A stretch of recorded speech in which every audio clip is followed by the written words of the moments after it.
2. The means whereby to identify dead forms is mathematical law. The means whereby to understand living forms is analogy. By these means we are enabled to distinguish polarity and periodicity in the world. It is, and has always been, a matter of knowledge that the expression forms of world history are limited in number, and that eras, epochs, situations, persons are ever repeating themselves true to type. Napoleon has hardly ever been discussed without a side glance at Caesar and Alexander, analogies of which, as we shall see, the first is morphologically quite unacceptable and the second is correct, while Napoleon himself conceived of his situation as akin to Charlemagne's. The French Revolutionary Convention spoke of Carthage when it meant England, and the Jacobins styled themselves Romans. Other such comparisons, of all degrees of soundness and unsoundness, are those of Florence with Athens, Buddha with Christ, primitive Christianity with modern socialism, the Roman financial magnate of Caesar's time with the Yankee. Petrarch, the first passionate archaeologist, and is not archaeology itself an expression of the sense that history is repetition, related himself mentally to Cicero, and but lately Cecil Rhodes, the organizer of British South Africa, who had in his library specially prepared translations of the classical lives of the Caesars, felt himself akin to the Emperor Hadrian. The fated Charles XII of Sweden used to carry Quintius Curtius's Life of Alexander in his pocket, and to copy that conqueror was his deliberate purpose. Frederick the Great, in his political writings, such as his Considération, 1738, moves among analogies with perfect assurance. Thus he compares the French to the Macedonians under Philip, and the Germans to the Greeks. Even now, he says, the Thermopylae of Germany, Alsace and Lorraine, are in the hands of Philip, therein exactly characterizing the policy of Cardinal Fleury.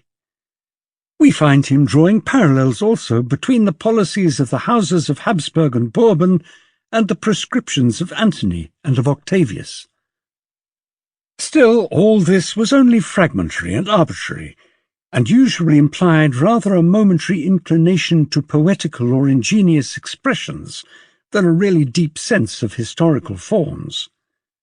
Thus, in the case of Ranke, a master of artistic analogy, we find that his parallels of Cyaxares and Henry the Fowler, of the inroads of the Cimmerians and those of the Hungarians, possess morphologically no significance, and his oft-quoted analogy between the Hellenic city-states and the Renaissance republics very little, while the deeper truth in his comparison of Alcibiades and Napoleon is accidental.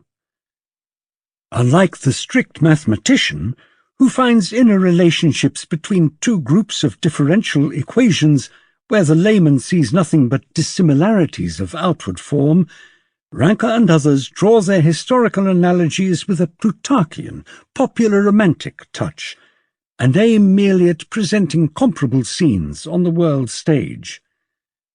It is easy to see that at bottom it is neither a principle nor a sense of historic necessity, but simple inclination that governs the choice of the tableau. From any technique of analogies we are far distant. They throng up, today more than ever, without scheme or unities, and if they do hit upon something which is true, in the essential sense of the word that remains to be determined, it is thanks to luck, more rarely to instinct, never to a principle. In this region no one hitherto has set himself to work out a method, nor has had the slightest inkling that there is here a route, in fact the only route, from which can come a broad solution of the problems of history. Analogies, in so far as they laid bare the organic structure of history, might be a blessing to historical thought. Their technique, developing under the influence of a comprehensive idea, would surely eventuate in inevitable conclusions and logical mastery. But as hitherto understood and practised, they have been a curse, for they have enabled the historians to follow their own tastes, instead of soberly realizing that their first and hardest task was concerned with the symbolism of history and its analogies. And, in consequence, the problem has till now not even been comprehended, let alone solved. Superficial in many cases, as for instance in designating Caesar as the creator of the official newspaper, these analogies are worse than superficial in others, as when phenomena of the classical age that are not only extremely complex but utterly alien to us are labelled with modern catchwords like socialism, impressionism, capitalism, clericalism, while occasionally they are bizarre to the point of perversity. Witness the Jacobin clubs with their cult of Brutus, that millionaire extortioner Brutus who, in the name of oligarchical doctrine and with the approval of the patrician Senate, murdered the man of the democracy.